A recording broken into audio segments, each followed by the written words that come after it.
ANAFE, l'Association nationale d'assistance aux frontières pour les étrangers. La CIMAD est une association de solidarité active avec les personnes migrantes et réfugiées. Peut-être accompagne des personnes qui sont non titulaires du niveau bac dans leur pays d'origine à atteindre et à obtenir leur premier diplôme. Alors Migre-Europe, c'est un réseau d'organisations, de chercheurs et de militants qui sont issus de 17 pays. Le Centre Primo Levi est une association qui soigne principalement les personnes exilées qui sont en Île-de-France et qui ont été victimes de torture ou de violences politiques. C'est un réseau associatif qui œuvre pour les droits des personnes en difficulté aux frontières lorsqu'elles arrivent aux frontières et qu'elles ne peuvent pas rentrer sur le territoire. Un de nos objectifs principaux, c'est l'information et l'accompagnement juridique des personnes qui sont privées de liberté aux frontières. La dénonciation des violations que l'on constate lors de nos permanences et lors de nos visites de zones d'attente. Faire un travail de plaidoyer pour modifier les législations et les pratiques. Si la police considère que le discours n'est pas cohérent, la personne va être bloquée en zone d'attente. Et donc du coup, les personnes sont bloquées en zone d'attente, le temps de quoi? Soit pour les demandeurs d'asile que leur demande soit examinée, ce qui prend en général quelques jours, soit pour tous les autres, les personnes sont maintenues le temps d'être renvoyées vers le pays de provenance. Ce qui est particulier à la zone d'attente, c'est que les mineurs peuvent être privés de liberté. Et donc nous, on suit des cas, des situations de personnes qui sont privées de liberté, des enfants de 4 ans et qui sont tout seuls. La base de l'action Migre-Europe, c'est la collecte d'informations. L'objectif, c'est de décrypter, faire connaître et dénoncer les politiques européennes de mise à l'écart des personnes en migration. Migre-Europe ne fait pas d'activité opérationnelle, elle réalise un travail de contre-expertise et de décryptage des pratiques et politiques publiques en matière d'immigration et d'asile. On a toute une série d'activités qui commencent par les permanences juridiques et sociales dans 90 villes, des centres d'hébergement, des cours de français langue étrangère, de l'orientation, du soutien aux familles, mais aussi une action de plaidoyer de sensibilisation. Les structures ne sont pas adaptées. Quand une personne comme un réfugié qui souffre de traumatisme arrive chez un médecin classique, dans la plupart des cas, ça ne va pas être adapté aux souffrances de ces personnes parce qu'en fait, ce sont très souvent des problèmes somatiques qui sont liés à ce qu'ils ont vécu dans leur pays.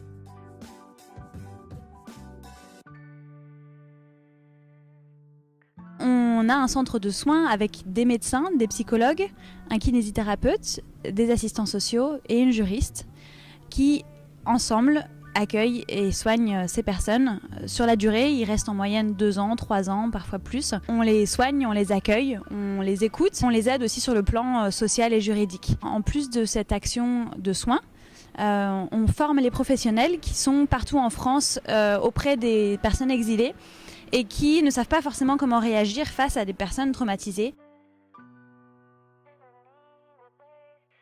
On accompagne aussi vers le DILF, donc c'est vraiment pour les personnes qui sont analphabètes et qui apprennent à lire et à écrire en français. Aujourd'hui, sur plus de 200 élèves qu'on a accueillis en un peu moins de 2 ans, on a 87,5% de taux de diplômés. On essaye aussi de leur donner envie de suivre le parcours qu'ils auraient peut-être suivi ou les métiers qu'ils avaient déjà dans leur pays. Et puis, pour vous donner un exemple précis, Azim, il est arrivé en France, il avait 22 ans, il vient d'Afghanistan, il a obtenu le diplôme A2 après 2 sessions chez Todd. Aujourd'hui, il est en CDI, 35 heures. Donc, il vit sa vie comme un étudiant ou en tout cas un post-étudiant, un jeune travailleur normal.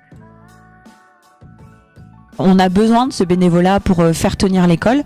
Donc le bénévolat, c'est évidemment s'impliquer auprès des étudiants pour la langue française, mais c'est aussi faire en sorte que l'association puisse se développer.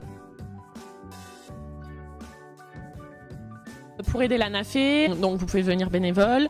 Si vous parlez une langue spécifique, ça peut être aussi pour devenir interprète bénévole. Pour les personnes qui viennent travailler à l'ANAFE, elles sont toutes formées.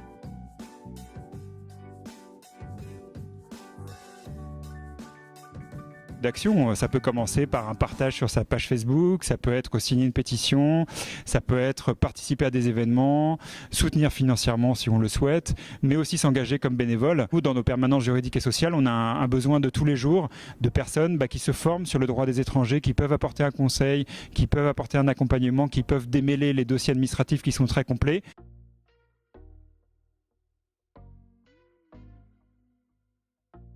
Des bénévoles, notamment sur nos actions de communication et de sensibilisation. On recherche régulièrement des graphistes, des développeurs, des photographes. Voilà.